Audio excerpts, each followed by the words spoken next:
রাজধানীর উত্তরায় বাংলাদেশ বিমান বাহিনীর প্রশিক্ষণ বিমান বিধ্বস্ত হয়।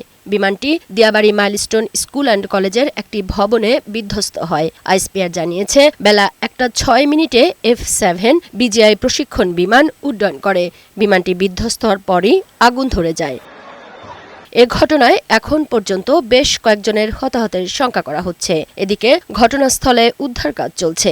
যোগ দিয়েছে সেনাবাহিনী, নৌবাহিনী ও ফায়ার সার্ভিস। আমাদের কাছে ছোট ভাই ছিল মাইলস্টোনে ইন্টার ফার্স্ট ইয়ারে পড়ে, তো ওর অবস্থাও খারাপ। কোচিং ছিল, কোচিং শেষ করে আমরা জানার পাশে দাঁড়িয়েছি, তখনই প্লেনটা ক্র্যাশ করছে।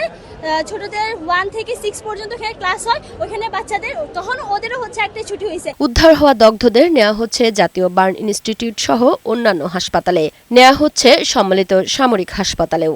আহতদের বেশিরভাগই শিক্ষার্থী। আমরা উদ্ধার কার্যক্রম চালাচ্ছি।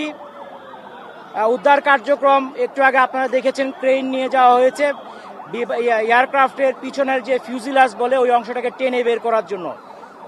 ওটা বের করার পর ফাইনালি সার্চ করলে আর কোনো ডেড বডি আছে কিনা সেটা আমরা জানতে পারবো। মুক্তা মাহমুদ, বৈশাখী সংবাদ, ঢাকা।